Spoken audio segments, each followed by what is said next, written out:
योगी सरकार 2.0 में पहली बार बड़े स्तर पर प्रशासनिक तबादले किए गए हैं। यूपी में विकास को गति देने और लॉ एंड ऑर्डर मजबूत करने के लिए सीएम योगी ने कई बड़े अधिकारियों के फेरबदल किए हैं। यूपी में 12 से ज्यादा आईएएस अधिकारियों के ट्रांसफर किए गए, 14 आईपीएस अधिकारियों के भी तबादले किए गए हैं।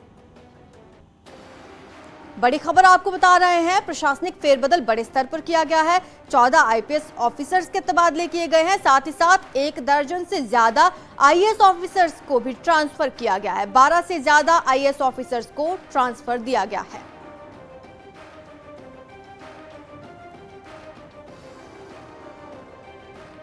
तो यूपी में ना सिर्फ आईपीएस अधिकारियों के तबादले हुए हैं, बल्कि आईएएस अधिकारी भी बड़े पैमाने पर बदले गए हैं। कई जिलों के डीएम को दूसरी जगह शिफ्ट किया गया है, तो किसी को वेटिंग जोन में भी डाल दिया गया है। 12 से ज्यादा आईएएस अधिकारियों के तबादले से हड़कंप मचा है। 12 से ज्यादा आईएएस बदले गए हैं। आईपीएस ऑफिसर्स के भी तबादले हुए हैं। डीएम रायबरेली आईएएस वैभव श्रीवास्तव वेटिंग में रखे गए हैं और इंतजार है कि इन्हें कौन सी जगह शिफ्ट किया जाएगा। आईएएस वैभव श्रीवास्तव की सीएम से शिकायतें भी हुई थी, दरअसल इन्हें वेटिंग जोन में रखा गया है। आईएएस दीपक मीणा मेरठ के डीएम बनाए गए हैं, तो मेरठ की अहम जिम्मेदारी इन्हें सौंपी गई है। आईएएस नेहा जैन है, जिन्हें कानपुर देहात का डीएम बना दिया गया है, उन पर अहम जिम्मेदारी इन्हें सौंप दी गई है। जितेंद्र प्रताप सिंह आईएएस हैं, देवरिया के नए डीएम इनको बनाया गया है।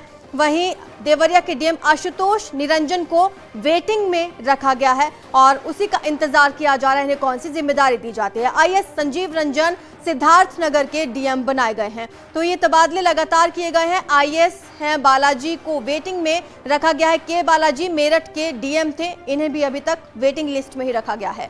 आईएएस माला श्रीवास्तव रायबरेली की नई डीएम बना दी गई हैं। तो वहीं आईएएस बलकार सिंह जल निगम के एमडी बनाए गए हैं, इन्हें भी जल निगम की अहम जिम्मेदारी सौंपी गई है। आईएएस अनुराग यादव सचिव कृषि बना दिया गया है, इन्हें भी कृषि विभाग की अहम जिम्मेदारी मिली है। संजीव रंजन आईएएस, इनको संभल से सिद्धार्थनगर अब भेज दिया गया है, पहले संभल में अहम जिम्मेदारियां देख रहे थे। तो वहीं आईएएस आलोक कुमार सचिव नियोजन बनाए गए हैं। तो वहीं ये हमने बताया 12 आईएएस और अब आपको बताएंगे 14 आईपीएस ऑफिसर्स जिनके तबादले किए गए हैं। तो आपको बता दें, यूपी में बड़ा फेरबदल किया है। ना सिर्फ आईएएस ऑफिसर्स का तबादला हुआ है, आईपीएस का भी हुआ है। एसपी हाथरस विनीत जायसवाल को अब एसपी अमरोहा की जिम्मेदारी सौंप दी गई है।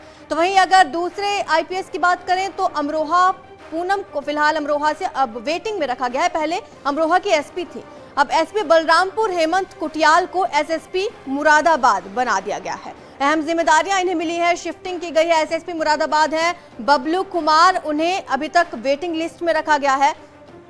साथ ही आईपीएस राजेश कुमार सक्सेना को बलरामपुर से एसपी की अहम जिम्मेदारी सौंपी गई है। लगातार ये तबादले हुए हैं आईपीएस और आईएएस ऑफिसर्स के। एसपी रामपुर अंकित मित्तल को पीएसी बरेली भेजा गया है, सेना नायक बनाया गया है। तो वहीं एसपी अशोक कुमार को रामपुर का एसपी बना दिया गया है। साथ ही अगर बात करें संत कबीर नगर के एसपी कौस्तुभ की, तो इन्हें अब महाराजगंज का एसपी बनाकर अहम जिम्मेदारी सौंपी गई है। तो वहीं एएसपी नगर गोरखपुर सोनम कुमार एसपी संत कबीर नगर अब बन गए हैं। वहीं एसपी महाराजगंज प्रदीप गुप्ता को कानपुर नगर पीएसी भेज दिया गया है। प्रदीप गुप्ता को भी अहम जिम्मेदारी मिली है। सेना नायक विकास कुमार वैद्य को हाथरस की अहम जिम्मेदारी सौंपी गई, उन्हें हाथरस का एसपी बनाया गया है। एसपी सहारनपुर ग्रामीण अतुल शर्मा अब चित्रकूट के एसपी बना दिए गए हैं। ये अहम तबादले आपको लगातार हम बता रहे हैं। एसपी चित्रकूट धवल जायसवाल को एसपी कुशीनगर की जिम्मेदारी सौंपी गई है। तो वहीं 14वां तबादला है एसपी कुशीनगर सत्येंद्र पटेल को, हालांकि अभी तक वेटिंग लिस्ट में रखा गया है। तो वहीं गोरखनाथ मंदिर हमला मामले में आरोपी मुर्तजा अब्बासी के 6 फेसबुक अकाउंट्स मिले हैं। एटीएस मुर्तजा के फेसबुक अकाउंट्स की जांच में जुट गई है। एक फेसबुक अकाउंट से अरबी में चैट मिली है, अरबी भाषा की चैट की जांच कर रही है एटीएस। फेस टाइम पर कॉल्स डेटा जुटाने की भी कोशिश जारी है। ज्यादातर कॉल्स वीओआईपी इंटरनेट के जरिए की गई है। एटीएस लखनऊ मुख्यालय में मुर्तजा से लगातार पूछताछ कर रही है। 16 अप्रैल तक एटीएस की कस्टडी रिमांड में रहेगा मुर्तजा और उससे लगातार पूछताछ की जा रही है। अब अपडेट यह है कि एटीएस को कुछ फेसबुक अकाउंट्स भी मिले हैं जहां पर चैट की गई है और खास बात यह कि अरबी भाषा में चैट की गई है। फेस टाइम कॉल डिटेल्स भी जांच की जा रही है। एटीएस लगातार आरोपी मुर्तजा से पूछताछ कर रही है। और अगली बड़ी खबर कानपुर से, जहां पर न्यूज 18 की खबर का बड़ा असर हुआ। लॉकर से जेवर चोरी होने का यह मामला है। 5 बैंक कर्मियों का तबादला होगा। 5 आरोपी जेल ऑलरेडी भेजे जा चुके हैं। बड़ी खबर आपको बता रहे हैं, अब बैंक कर्मियों का तबादला किया जाएगा। 5 आरोपियों को जेल भेजा जा चुका है। न्यूज 18 प्रमुखता से लगातार बैंक लॉकर में धांधली की खबर दिखा रहा था। कानपुर में न्यूज 18 की खबर का बड़ा असर हुआ है। अब लॉकर से जेवर चोरी होने का यह मामला है, जिसमें 5 बैंक कर्मियों का तबादला किया जाएगा।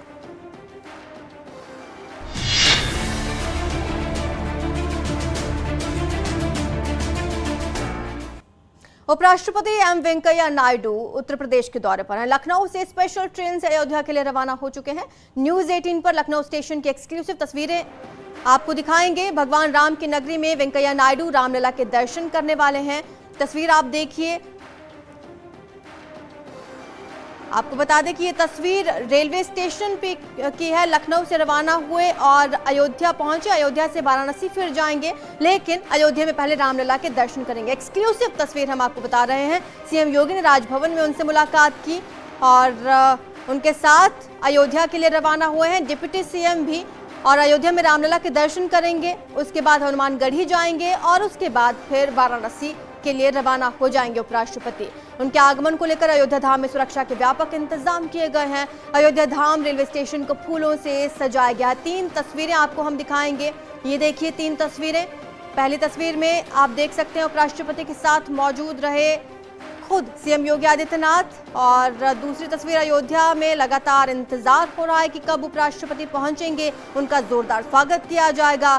साथ ही आपको बता दें कि जब लखनऊ पहुंचे थे, ये तीसरी तस्वीर उस वक्त की है, गुरुवार को जब एयरपोर्ट पर उनका स्वागत किया गया था। तस्वीरें आपके सामने है। फूलों से सजाया गया है अयोध्या को। उपराष्ट्रपति से सीएम योगी ने भी लखनऊ में राजभवन में मुलाकात की। उपराष्ट्रपति के साथ डिप्टी सीएम केशव मौर्य, ब्रजेश पाठक भी अयोध्या जाएंगे। तो उपराष्ट्रपति वेंकैया नायडू का 2 दिवसीय यूपी दौरा है। 15 और 16 अप्रैल को बनारस में रहेंगे उपराष्ट्रपति। आज शाम करीब 6 बजे अयोध्या से बनारस पहुंचेंगे। बनारस रेलवे स्टेशन से दशाश्वमेध घाट पहुंचेंगे और गंगा आरती देखने भी आज उपराष्ट्रपति जाने वाले हैं। 16 अप्रैल को काशी विश्वनाथ मंदिर और काल भैरव का दर्शन करेंगे। दर्शन के बाद पंडित दीनदयाल उपाध्याय स्मृति स्थल चंदौली पड़ाव जाएंगे। तमाम कार्यक्रम रहने वाले हैं उपराष्ट्रपति के उत्तर प्रदेश दौरे के मद्देनजर। 16 अप्रैल को शाम करीब 4 बजे दिल्ली के लिए आखिरकार रवाना हो जाएंगे उपराष्ट्रपति वेंकैया नायडू। उनका 2-3 दिन का ये बड़ा दौरा बताया जा रहा है। उपराष्ट्रपति अयोध्या के लिए रवाना हो चुके हैं। लखनऊ से अयोध्या पहुंचेंगे, जहां पर रामलला के दर्शन करेंगे। उसके बाद हनुमानगढ़ी जाएंगे। बड़ी खबर का रुख करते हैं। गोरखनाथ मंदिर हमला मामले में गोरखपुर से 5 संदिग्धों को एटीएस ने हिरासत में लिया है। ये सभी लोग कट्टरपंथी थे। इन्हें मुर्तजा की हर गतिविधि की जानकारी थी। मुर्तजा ने एटीएस को पूछताछ में बताया कि वो चाहता था कि देश में शरिया कानून लागू हो जाए। गोरखनाथ मंदिर पर बांके से हमला करने की वजह क्रूरता दिखाना बताया। ये भी मंशा थी कि गोरखनाथ मंदिर पर हमला करने के पीछे हाइप क्रिएट किया जाए। विदेश में बैठे आकाओं ने बम की बजाय चापड़ या बांके से हमला करने के लिए इसे निर्देश दिए थे। मुर्तजा ने अपने लैपटॉप और मोबाइल फोन से कई अहम जानकारी डिलीट करने की भी बात कबूल की है। मुर्तजा पर यूएपीए लगाने की तैयारी पूरी है। यूएपीए लगाने के बाद एनआईए को विवेचना दी जाएगी। बड़ी खबर आपको बता रहे हैं, गोरखपुर से 5 लोगों को हिरासत में लिया गया है। ज्यादा जानकारी हमारे सहयोगी ऋषभ मणि हमें देंगे। ऋषभ, ये जो 5 लोग जिनको कट्टरपंथी बताया जा रहा है, ये कौन लोग हैं? किस आधार पर इनको हिरासत में लिया गया? देखिए, मुर्तजा से जो एटीएस कस्टडी रिमांड के दौरान पूछताछ कर रही थी, उस पूछताछ में जो जानकारियां मिली हैं, जो थोड़े बहुत चैट रिकवर कर पाई थी यूपी एटीएस, उसके आधार पर गोरखपुर और आसपास के जिलों से 5 संदिग्धों को एटीएस ने हिरासत में लिया है मुर्तजा से पूछताछ के बाद।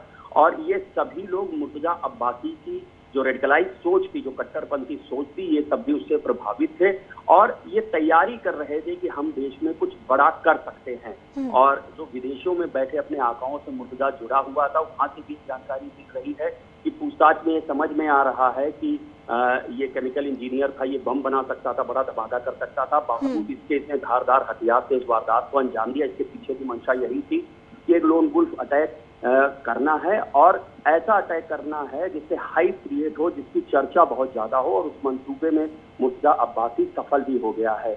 और ये भी जानकारी मिली है कि इसके पास जो मोबाइल फोन था, इसका जो लैपटॉप था, इसमें ये VoIP जो वॉइस ओवर इंटरनेट प्रोटोकॉल होता है उस पर बातचीत कर रहा था, इसलिए तमाम चैट इसकी और जो बातें हैं वो रिकवर नहीं हो पा रही हैं।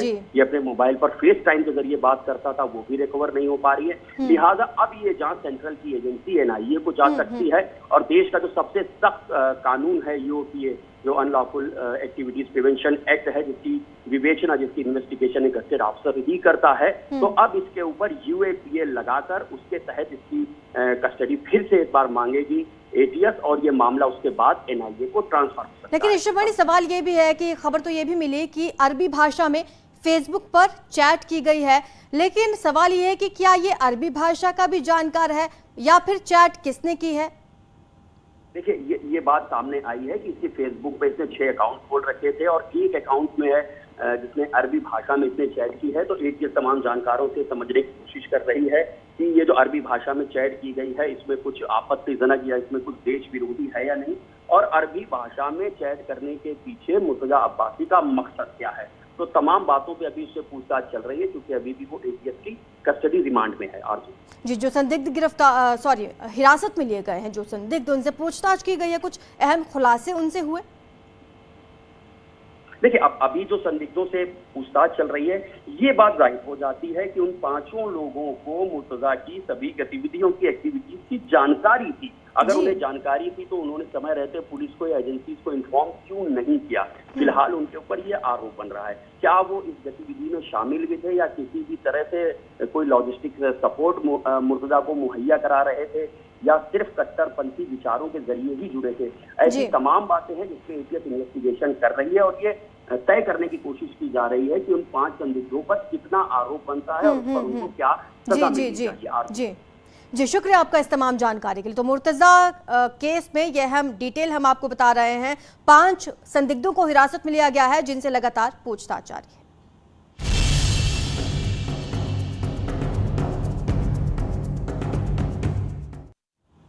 और सत्ता में वापसी के बाद योगी सरकार एक बार फिर से तेजी से काम करने में जुट गई है।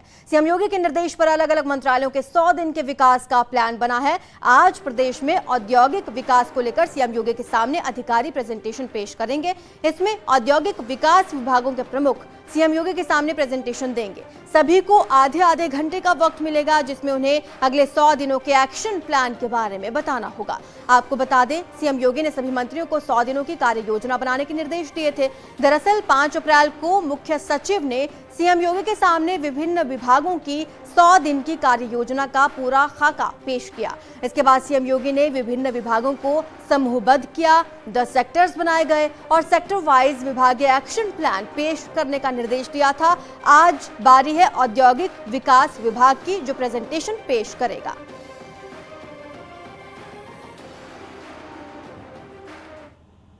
आज CM योगी के सामने औद्योगिक विभाग के अधिकारी प्रेजेंटेशन पेश करेंगे, जिसमें 100 दिन के साथ साथ 6 महीने, 1 साल और फिर आगे 5 साल के विकास का पूरा रोड मैप तय किया जाएगा। अब आपको बताते हैं, आज औद्योगिक विकास विभाग का प्रेजेंटेशन, इससे पहले कृषि विभाग का प्रेजेंटेशन हुआ था और आज औद्योगिक विभाग के अधिकारी ये प्रेजेंटेशन पेश करेंगे। 6 महीने, 1 साल का पूरा रोड मैप तय किया जाएगा। किस तरह से विकास काम होगा, किस तरह से आगे का रोड मैप होगा, ये वहां पर बताया जाएगा। CM के सामने अधिकारी पूरा खाका पेश करेंगे और एक अधिकारी को आधे घंटे का समय मिलेगा। आधे घंटे में पूरी कार्य योजना उन्हें बतानी होगी। नंदगोपाल नंदी के नेतृत्व में प्रेजेंटेशन पेश किया जाएगा। तो आपको बता दें, मुख्यमंत्री समेत विभाग के तमाम मंत्री भी इसमें शामिल होंगे। नंदगोपाल नंदी के नेतृत्व में ये पूरा प्रेजेंटेशन पेश किया जाएगा। अब आपको बताएंगे कि किन मुद्दों पर फोकस रहेगा इस प्रेजेंटेशन में। तो प्रदेश में रोजगार बढ़ाने पर जोर दिया जाएगा। विपक्ष रोजगार को लेकर लगातार सरकार को घेरता रहता है, साथ ही तकनीक को मजबूत करने का भी प्लान इसमें बताया जाएगा। उद्योग के जरिए निवेश का भी प्लान इसमें पूरा बताया जाएगा कि किन क्षेत्रों में निवेश होगा। 3 ट्रिलियन इकोनॉमी बनाने पर जोर दिया जाएगा। अब प्रेजेंटेशन कैसा होगा, किस तरह से दिया जाएगा, ये आपको बताएंगे। कल्याण संकल्प पत्र पर मेन फोकस रहेगा और लक्ष्य पाने के लिए संसाधन का प्रारूप पूरा किस तरह से रहेगा, यह बताया जाएगा। कार्य योजना के लिए टाइम टेबल बताया जाएगा कि कितना वक्त लग जाएगा। फोटो और ग्राफिक्स के जरिए पूरी फाइल्स बताई जाएंगी। अब आपको बताएंगे कि इस प्रेजेंटेशन का प्रारूप कैसा रहने वाला है। तो आपको बता दें सभी विभागों के एसीएस इसमें मौजूद रहेंगे। 30 मिनट में विभागों को प्रेजेंटेशन देना पड़ेगा। 30 मिनट भी डिवाइड किए गए हैं किस तरह से, जैसे पहले 5 मिनट में विभागों को बताना होगा, अगले 5 मिनट में 5 साल की पूरी उपलब्धियां विभागों के अधिकारी बताएंगे। 10 मिनट में 100 दिन और 6 महीने का कार्य योजना को पेश किया जाएगा। आखिरी 10 मिनट में पूरा विवरण पेश किया जाएगा। फिलहाल यहां पर रुकेंगे, छोटे से ब्रेक के लिए जल्द हाजिर होंगे।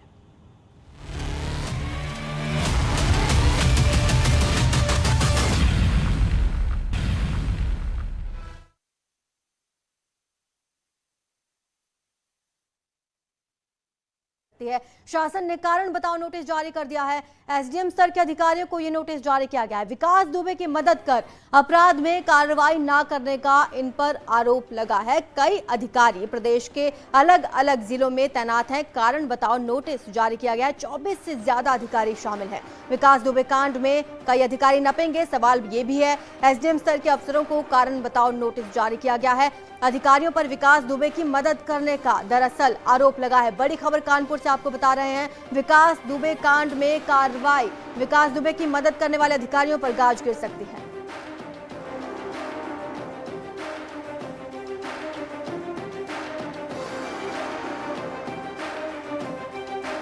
रुकेंगे ब्रेक के लिए, जल्द हाजिर होंगे।